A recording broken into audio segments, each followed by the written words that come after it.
What's going on, everyone? So the Lakers are linked to pretty much any potential head coach, any, assistant head coach, any assistant of assistant head coach. And this is fine, right? Because if you're the Lakers, right, you want to do your due diligence. You want to cast a wide net. You don't want to leave any stone unturned because you want to get this right.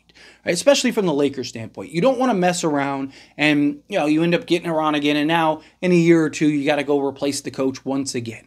Right? You want to kind of, hey, let's get this right. Now we have our head coach for the next 10 years or whatever.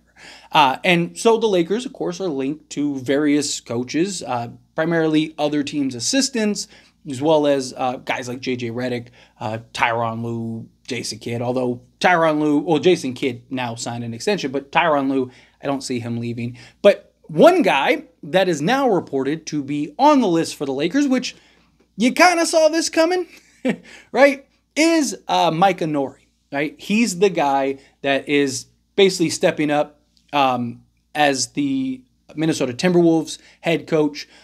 Currently, he is an assistant. He is the Minnesota Timberwolves assistant. And with the success and how well Minnesota has looked in this playoffs against the Denver Nuggets, it made sense that it was just sooner rather than later that he was going to get mentioned and he'd be linked to the Lakers. He's somebody that I've seen many of you throw out. What about Micah? What about Micah? And he's somebody that I don't mind. Again, here's the thing, right? Another guy that doesn't have head coaching experience, though. Yes, he's kind of filling in right now. You still have Chris Finch on the bench, right? You still have him who's basically, he's still masterminding stuff, right? So there is that concern of can he be the head coach, right? I do think that this is good that he's getting this experience on kind of the front lines, patrolling back and forth, calling out plays, making adjustments. He is operating as the head coach. I want to make that clear. I don't want to take away from the success that he's having currently, but he also has that safety net, So like I've said with guys kind of in this similar boat, I don't mind it, but you got to kind of have that safety net, right? You got to go, if you're going to sign Micah, right, you got to get somebody like a Terry Stotts or somebody on that bench that can kind of help him in spots where need be, right? This is a guy that has tons of experience as far as being an assistant and playing with or being a part of multiple organizations and whatnot. He comes from a great coaching tree, which I'll touch on here in a moment, but he still has never been a head coach, right? He's always been an assistant the last 10 years, and he hasn't really gotten any notoriety until this stint. You saw things similar, right? Luke Walton is a great example. Luke Walton went 31-3 or something like that, right? As a head coach for Steve Kerr when Steve Kerr was out. And he ends up getting the head coaching job, and now he's the fourth assistant on the Cleveland Cavaliers, right? It didn't work out. Because, again, the team, the Warriors case, was so good that it didn't matter who coached, right? They were just so good. And there is a little bit of a question with the Minnesota Timberwolves, right? Not saying that they're that Warriors team, but they're already a well-oiled machine. They already know what they're supposed to do. They already know what their jobs are. Everyone already knows what their roles are, right? It's one of those questions of how much of it is the team and how much of it is Micah actually stepping up and kind of running the show. Right? Again, he's made some good adjustments. If you've been watching these games, there's moments where you're okay, that guy seems to know what he's doing. But again, it's just these are the kind of questions that you have to ask that I'm hoping the Lakers are asking as well, right? If I'm coming up with these things, the Lakers should be coming up with these things as well. But obviously, at some point, the Lakers, they're going to have to take a chance one way or another, right? The coaching pool isn't this just huge well of just head coaches that's we got our pick of the litter. Nah, it's kind of you're kind of taking a chance on a former head coach that, is fired for one reason or another, or you're going with an assistant that can step in and play a role, right? That's kind of where we're at in that regard. And as far as Micah goes, again, he comes from a good coaching tree, which is, again, a positive in my opinion. So he's had stints and he comes from the Mike Malone coaching tree, just like Chris Finch, obviously being alongside Chris Finch. Dwayne Casey is another head coach that he's kind of, he was an assistant for. He's a guy that, again, he has several coaching or assistant coaching gigs in which he has been the assistant for what are known as like good head coach, especially Mike Malone, Chris Finch, right? Dwayne Casey. He's had some success. He's a guy that some people look at and go, oh, he's a really good coach. So there is that kind of that stem from the tree of just good basketball minds that he's kind of worked alongside for, 10 years now or whatever it's been. And that's good from the Lakers standpoint, right? I don't hate the idea of at least taking a look, kind of evaluating to see what it does. Again, you got to do your due diligence.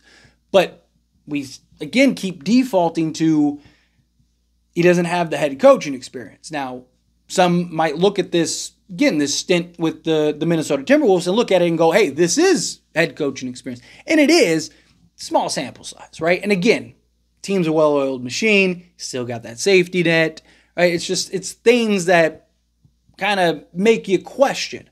But if he can put together a roster and kind of run and operate the way that he's done with Minnesota, obviously we have to get similar personnel to an extent, but even if he can just kind of implement his own, kind of take some stuff from Denver, take some stuff from the Minnesota Timberwolves, even take some stuff from the days he was on Detroit and Toronto and stuff, and kind of mesh it all together to create, a balanced system with the personnel that we have, then yeah, I'm all for it, right? Like, as long as he can't be worse than Darvin Ham is kind of the default, right? That's kind of the thing that we all kind of go to and just go, well, can't be much worse than it was. But still, like, again, I want to get somebody that ideally we can have for long stints and a long time. It's not somebody that we're just bringing in. It's like, here we go, Darvin Ham all over again, another guy that doesn't know what he's doing, and he's a little in over his head, right? And it's just,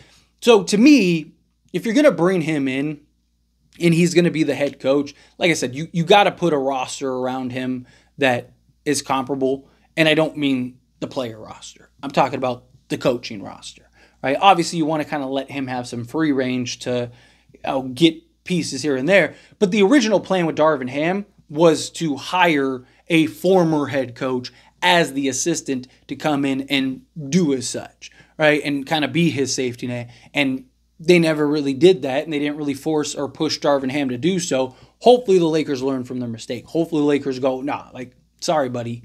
You gotta get some head coach to come in, be your assistant, and kind of, just be there. Again, if you don't really need them, then you don't need them. And if you're great, you're great. But to have that guy that can kind of come in and just be there and kind of be in your ear and kind of help you and guide you through this journey and to this step of head coaching, which would be great, right? Because again, if it works out, then now you're talking about an established head coach that you could have for the next 20 years, 10 years, whatever, right? However long the tenure is. And, he's never had a head coaching job, so I'd imagine he'd be jumping at the opportunity to potentially step into a head coaching role. Because that's the question, like, how many coaches, there's this narrative going around of, like, how many coaches want the Laker job? Lakers name goes a long way, don't get me wrong. But there is that concern of just like, you got the front office, you got LeBron, you got the fans and the media and all this stuff that, like, just one wrong move and that's it. Right? Everyone's grabbing their pitchforks and ready to go. But you get somebody that has been, dying for a head coaching job, you think that they would be more than willing to kind of step up into that role. But it is one of those things where it's like, how much of it is just the hype right now, right? Like, he stepped up. Minnesota's 2-0 with him, right, against the defending champions in Denver. He's done a great job.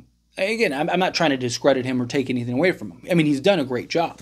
But, again, it's a well-oiled machine. It's just like, how much of it is just pre-establishments that he's just kind of just going with the flow, going with the system, just kind of sticking to the script, so to speak, where it's like he doesn't have to go off. And Minnesota hasn't had any sort of hiccups to where he has to go off script, right? He's been able to kind of stay on the path. What happens if, there's a roadblock and now he's got to go around and off the path?